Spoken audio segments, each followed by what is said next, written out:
Welcome to the Resellers Niche Podcast, a show for e-commerce buyers and sellers where we investigate unique categories of items being bought and sold and show you how research equals knowledge equals profit.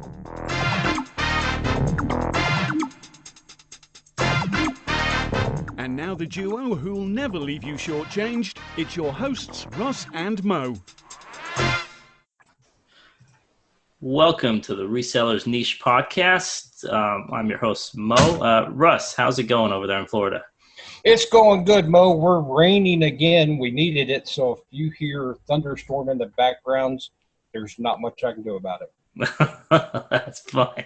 Well, I'd like to welcome our guest, Chris here, who's goes under the moniker Thrift Shop Hustler, this is an interesting one because our whole show is Reseller Niche Podcast, and he has multiple niches. So I'm not going to say which we're going to talk about, but he definitely has experience over multiple platforms, eBay, Amazon, even before that. So Chris, could you give us a little bit of background, a little taste of how you kind of got into flipping stuff? Hey everyone, thanks guys for actually inviting me to the show. I really appreciate that. I'm Chris, the Thrift Shop Hustler. I've been reselling for about 30 years. I'm in Burbank, California. I've been doing this a lot, kind of part-time. I haven't been doing it full-time. How I started reselling was, the first story is pretty much when I was 6 years old. I would buy Garbage Pail Kids off the ice cream man and then sell it to the local kids so they can complete their sets. And then after that, I found a baseball card on the floor of a Toys R Us parking lot when I was 8. And then I talked to my dad. I'm like, well, what is this? I didn't really know what it was. And he told me baseball cards and collected them for about a year. And then my dad's like, okay, you got enough stuff. Do you want to start selling this and trading? So he took me to a local swap meet when I was 8 years old and gave me my own table and everything. And I set up and I just started selling baseball cards. And from there, I went into video games in the late 90s, early 2000s, action figures, comic books, Beanie Babies, geez, you name it. I've been down that road. So that's pretty much a very short answer to a long career of reselling. Nice. It's very Gary V-ish in terms of I listen to that guy. That guy's pretty cool. As a matter of fact, I actually made an action figure of him, and it's actually hanging in the back of his office. If you look above his head, it's still wow. there. Yeah. Oh, nice. I need to check that out then. Nice. So, I mean, I was reading through your the About section on your YouTube channel, and you actually mentioned, and I'm only because I've never actually done this, and I want to talk to somebody who has. You mentioned before eBay, you started on Yahoo Auctions. Yeah. Can you talk a little bit about that for maybe people that don't know? Well, here's the thing. I kind of confused myself a little bit because there was an auction house called like UBid or iBid or something like that. That was before eBay. Yahoo Auctions didn't start till 1998, so it was kind of like 3 years into eBay. So I did actually do auctions before eBay, and it was pretty much a rinky-dink site. And once Yahoo Auctions came, there was a lot of people that jumped on that. And so I don't know I don't know exactly what the auction site was called, but it was like UBid or something like that. That was the precursor to eBay and Yahoo Auctions. Yeah, I think I remember hearing something about that. So, okay. So then did eBay come along a little bit after that, or is that kind of at the same time? So what happened was UBid was out for a while, and that was pretty much the eBay of like 1994, 1995, 1996. eBay started out as like a really rinky-dink site, and there was like, I want to say it actually kind of started out as like a kind of like a bloggish kind of thing, and then just evolved from there. But once eBay came out, their prices were competitive as far as listing. I think their listing fees at the time are like 3 cents or 1 cent. I think UBid was like 3 cents or eBay was like 1 cent. There was some kind of competition there. So eBay started, the competition ball right away. Okay. Gotcha. I want to ask you a question, Chris, on going back to being 6 and 8 years old, and I want to take you back to that table of cards. And how nervous were you? And what did that do to get you over things, or like talking? Because it wasn't just kids you were dealing with at this point. Now you're on an adult level. Yeah, actually, you bring up a good point, Russ. So like when I was young, I guess I've always been confident in myself. there's very few things that make me nervous. And from what I can remember, I can't remember like everything that happened back in those days, but I remember like just being like my dad saying, why don't we go do this? And I'm just like, sure. At this point I was almost 9 and I almost had a full year of baseball card collecting experience. I've read Beckett's like they were Bibles, like literally I'd read sports almanacs, like religiously. I knew a bunch of stuff about stats that I've totally forgotten now, but setting up that original table, I don't remember ever being nervous or anything like that. I mean, even today, I don't really get nervous about much. I kind of jump into stuff head first. And you're right about the adults. They try to take advantage of me. I remember that's one of the things I remember is they would think they would try to pull a fast one on an 8-year-old, thinking that I knew something about like a Robin Yount or a Paul Molitor rookie card and how much it was worth and stuff like that. And they try to like say, oh, I'll give you $1 for this. You know, this isn't really worth anything. You know, these are old. No one collects these anymore. And I'm just like, dude, it's like worth like $50. Don't even try to pull that on me. So there was a lot of that. But the main thing that I pulled from that has carried over for the rest of my life is just selling in general, dealing with customers, knowing when someone's coming up and they're just going to talk, or knowing when someone's going to buy. And kind of, I kind of learned selling pretty much at an early age. And that was probably the most major takeaway from those early days. Gotcha. You got great info. On that takeaway, you know, the selling, what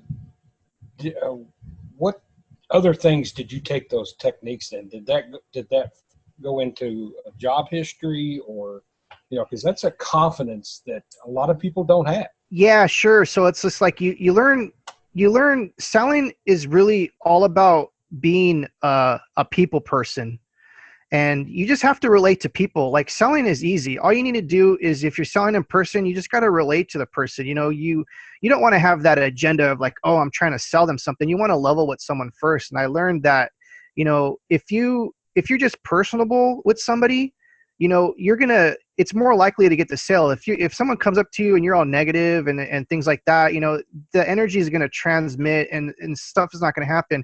What carried over for me as an adult was when I started to sell my art at conventions and stuff like that, you know, those past days of knowing like, okay, someone just here to just chat you up, you know, go ahead and give them the conversation, but know that, you know, this isn't going to lead to a sale or anything. Just kind of, you know, it taught me this literally kind of like how to read people and everything, if that sounds crazy or not. But, you know, that whole thing is knowing when someone's trying to swindle me in like a business deal as an adult, or just having that gut feeling. That kind of stuff literally carried over into stuff that I do now. Yeah, it's the art of selling, so to speak. Pretty much. And from that point, now let's jump up to today where we have the online selling. It's still something that we have to take personal. Not personal in the fact of like they don't like the item or the return type stuff like that. But do you agree that how you deal with that person on a personal level, even though now we're behind computer screens, helps your sales? Sure. There's this, you know, the online thing, pretty much there's no really faces sometimes to these eBay buyers or sellers. So there's like that ambiguity to it. And so you just got to do your due diligence. And for me, that personal experience carries over on the way that I ship stuff. So like, you know, I have brand new supplies when I ship things, and I want to be as professional as possible because they don't know who I am. You know, people don't talk to me in person, but they can see what kind of seller I am by just being professional, trying to communicate as best as possible, have new shipping supplies, even though I do recycle some supplies from now and then. And just kind of just overall just being professional is how that's carried over to eBay and stuff. Nice. And I really like the fact that you talked about the tables back in the day. Is that something you still do, or have you done that recently? And then also another part to that, other than baseball cards, were there any other types of items that you sold back then as well? Yeah, I sold vintage Star Wars figures, baseball cards. There was a few comic books and stuff like that, kind of old toys and things like that. I think that was pretty much, as a kid, you know, I was toy driven. So it was like one of those things. And so that's what I knew about. So I kind of stuck to what I knew and And that is for something that anyone that's starting, you want to kind of, do something that you're familiar with. And I think as a kid, toys, baseball cards, I even sold video games too back in those days. And so that's pretty much what I stuck to, was what I knew. And then the reason I asked is because that transition to online, you saw like a lot of, for example, baseball cards and comic books both went through huge transitions where those stores went out of business. Yeah, brick and mortar. When I was a kid, maybe when you were a kid too, we walked into a baseball card store, walked into a comic book store. It's harder to do now. Did you notice that part of the reason you moved obviously away from tables was because of that? Because there was less kind of foot traffic there? Not necessarily, because when I sold, we'll step back into the 90s a little bit right here. When I sold it at swap meets and stuff, that was like a huge thing. There was a lot of people there. I didn't get into the internet stuff till I want to say like 1994, 1995. In my local town, there was like 3 or 4 baseball card shops, 3 or 4 comic book shops. And you can see how online shopping kind of transitioned that away from that. Now we still have one baseball card shop. Out of all those shops that survived, was one of the biggest baseball card shops in America. And so that is pretty much, what I've noticed over the years is just and I kind of stopped doing, swap meets when I was a kid, because I noticed kind of like it wasn't worth my time sometimes.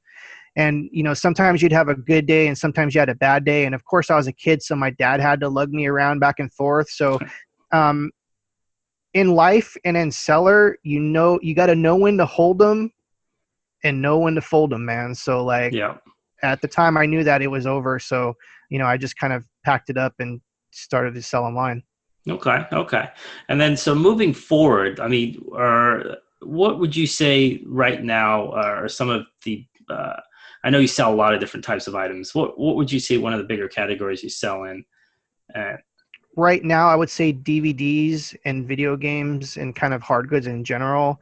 I bought a large collection of DVDs recently. It was like 1,200 DVDs, and it was an amazing collection. And so that's pretty much half of my stock right now on eBay. I haven't even gone through all of it. I've just pretty much scanned all of the barcodes and cherry picked all the good ones to sell for right now. And then eventually I'm going to lot them up and put them on Craigslist and things like that, because I have a bunch of TV shows and stuff like that. And so that's what's I pretty much sell mostly DVDs and media and stuff like that. Video games is pretty much my mainstay. Okay. And right now, eBay would you say it's the biggest place you sell? Do you sell on Etsy? Do you sell on other platforms as well? Yeah, I sell on a ton of platforms. Let me see. I sell on eBay, Amazon FBA, Etsy. I have some stuff on Poshmark. Oh, wow.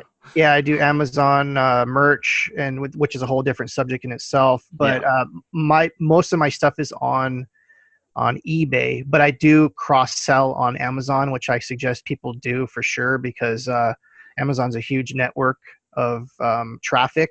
Yeah. So definitely cross sell on that. I also cross sell on Etsy and stuff like that, but that takes a lot of work to kind of know when something's sold, and then when something you got to pull it from another thing. So it's work.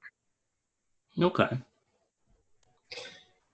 Chris, now DVDs and stuff like that, that's your current stuff, but is reselling your passion, or do you have a deeper passion in the reselling? Like what genre would you say is your passion to sell in?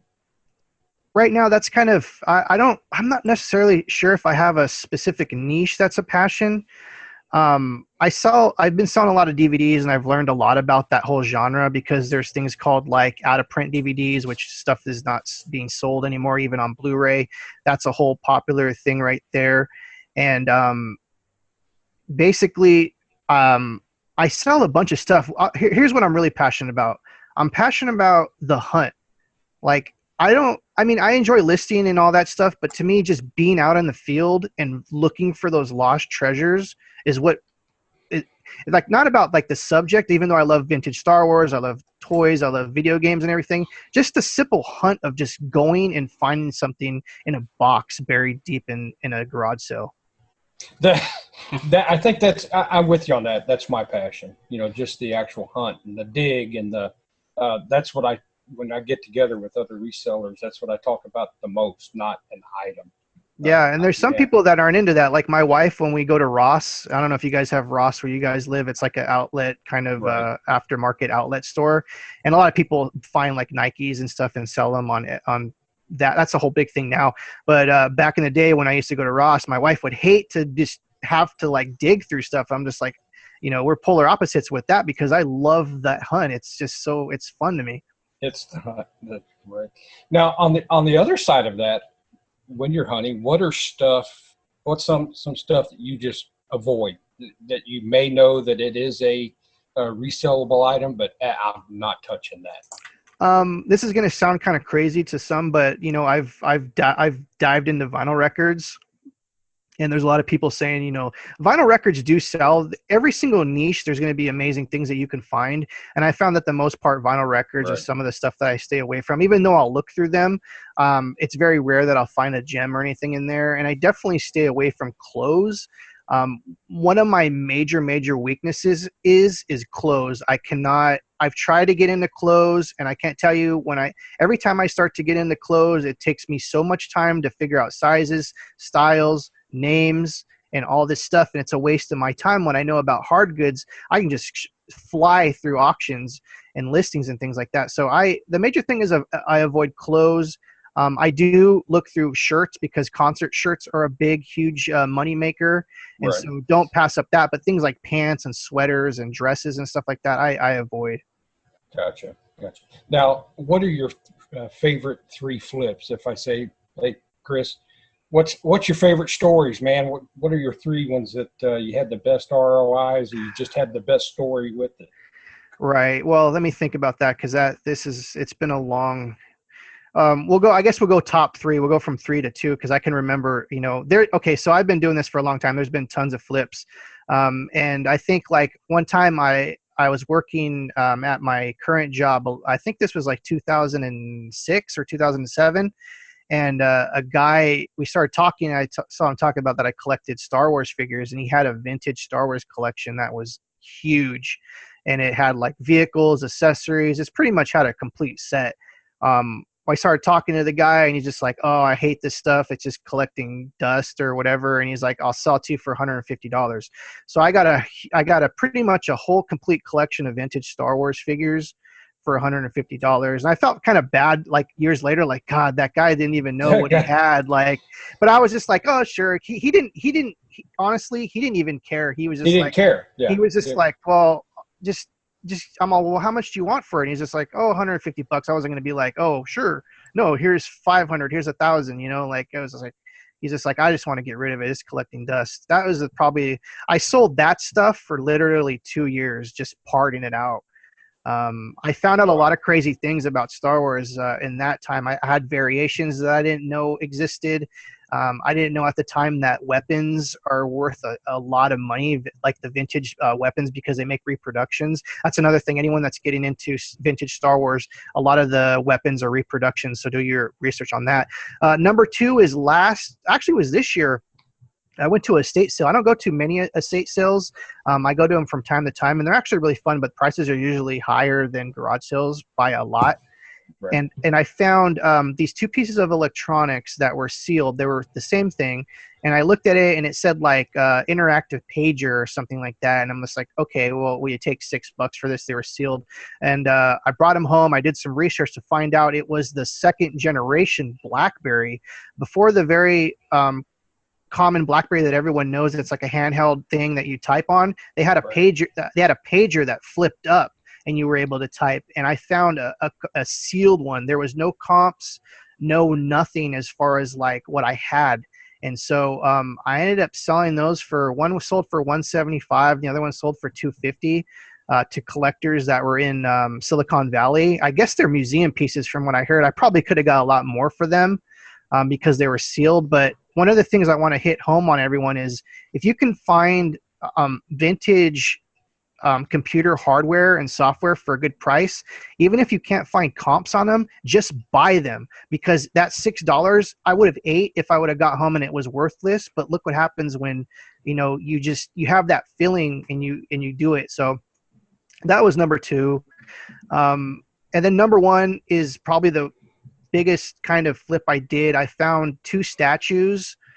Was it last year? Yeah, it was November of last year. There were two political statues from 1995 and 1994. I didn't know what they were. They looked cool. I offered the lady $50 for two of them. This was at a secondhand thrift store. I go home to find out that a billionaire named Sam Zell would make these kind of like music box things. He'd have an artist make these music box things, and he'd give them away for New Year's Eve presents for his fancy party. He'd give them out to dignitaries and celebrities and stuff like that. And so I thought for sure they were going to be, like, oh, these must be worth like $400 or $500 because some of the later ones were worth about that much. I ended up selling those to a collector for $2,500 each, so $5,000 off of 50. Wow, 5,000. Yeah. There's that thunder. Yeah, you can. It was perfect. It was perfect time. Perfect. But see, God liked that one. He was like, that was a good one. 5,000. Now, how did you research that? I mean, was there markings on it, or was it just? No. Okay, so what I did is here's a lot of things. If you have a gut feeling about something, go ahead and buy it because you never know that these things can happen. I've been doing this for a long time. It was political season. It was Trump versus Hillary. There was the whole political, atmosphere going on, and these things were politically driven from 1995. Back in those days, I think it was like it was commentating on like Wall Street or something like that. And I saw the name Sam Zell, and I even kind of like typed it in real quick when I was there, and I didn't see anything. So I just like, oh, these are cool. I'm going to take them because they came with the boxes and foam inserts and everything. They were like literally brand new. And I didn't find out till I got home by just doing simple research. The most ironic part about what I found was he's been doing this for years, and those were the very first ones that he started doing. So there was no photos online. I was the first one to post photos online in recent memory. And Wow. So it was a whole big thing. Wow. Okay, that's awesome. That is such an awesome find and story. And I just want to go back because I used to do a little bit with toy shows and things, and you just mentioned your Star Wars finds.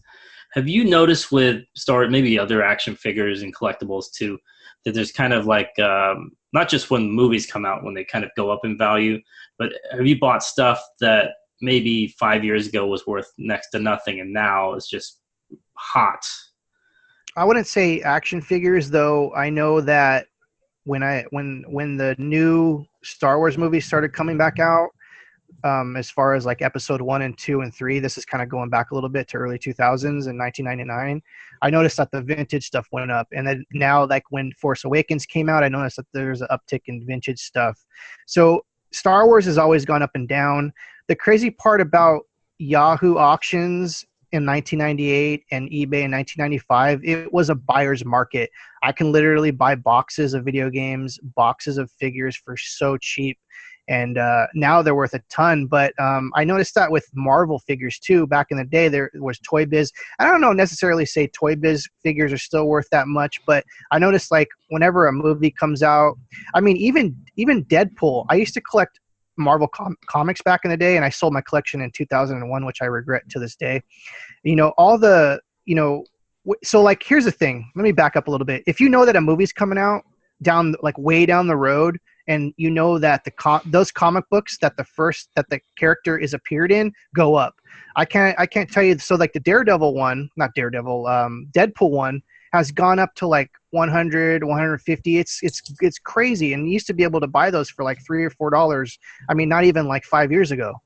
Jeez. That's a pro tip right there, Chris, because they do announce what movies they're making. Yeah, about 2 years. You wait 2-3 years in advance. Yeah, way down the road too. Right. So listen to that. Big pro tip. Way down the road, start picking it up. It's a long tail, but it can be a very profitable. Yeah, it could definitely pay off big time. And then would you say that there's other places that maybe people can look for? Because I know we know about like thrift stores and obviously retail locations. Are there any other places people maybe aren't looking that they could possibly find stuff like this? Oh my goodness. You know what's so funny? You guys are in sync with me because I was literally thinking about this morning, and it's so crazy that you actually brought that up. Here's two things that people might not be aware of.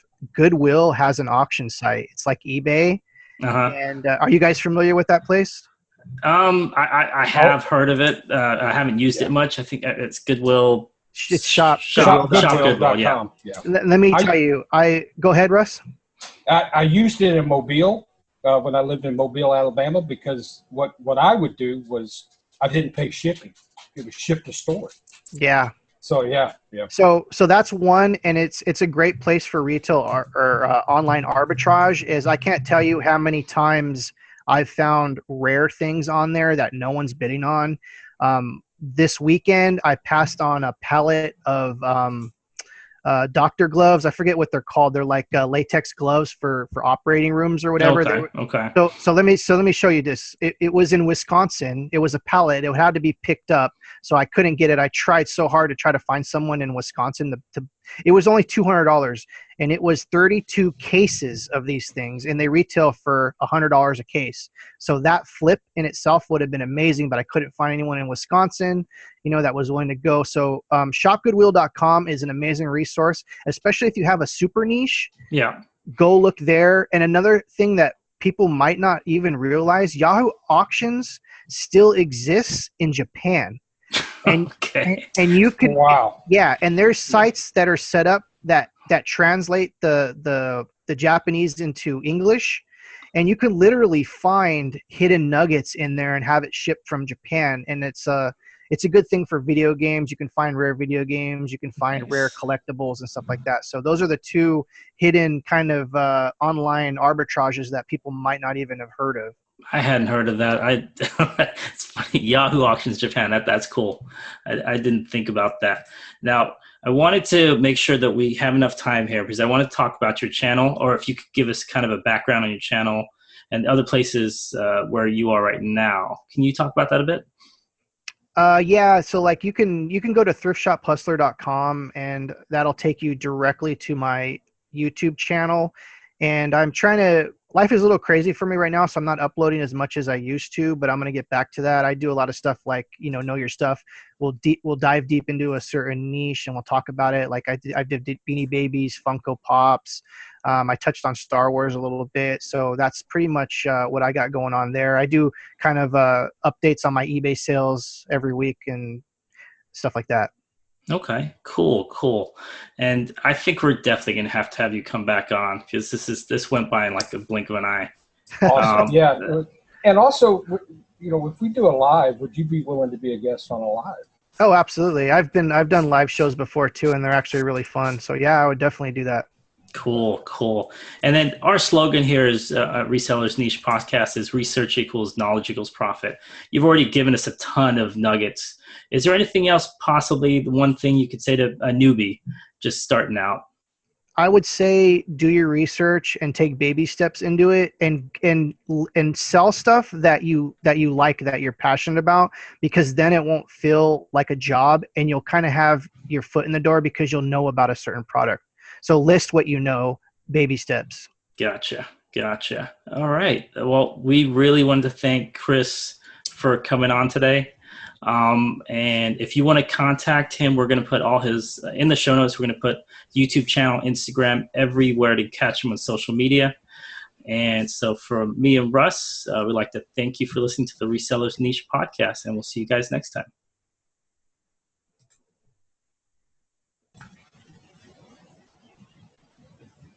Mo, it was a pleasure having Chris on. What a informative, energetic person and reseller he is.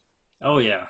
I mean, it was one of those interviews where we got through about a third of the show notes, the overview, because there was just so much to talk about. And we could definitely I got about 6 different the main show ideas I want to talk to him about. Oh, yeah. Just and that knowledge of starting out young, and he's got the confidence, and he's got, that Star Wars stuff alone. We could do. How many hours could we sit and talk about Star Wars? Oh, yeah, and, definitely. Yeah, it's great. This is the joy I'm getting out of the show, is meeting people like Chris and seeing that and going through and just learning from it, because there's so much knowledge out there. Yeah. And Yeah, he's got so much to talk about, so many different niches. It's just, yeah, that's exactly what our show's about. Fun. So it was one of those shows that's just so enjoyable to do. They all are just so much fun. So, well, listen, thanks everybody for listening to the Reseller Niche Podcast and our guest Chris with Thrift Shop Hustler. If you would, please listen to us on YouTube. If you are, hit the like button, subscribe to us, and thank you very much. Have a good one, guys. Thank you for listening to the Reseller Niche Podcast. Show notes and social media links are located at resellerniche.com. Please like and subscribe to us on iTunes.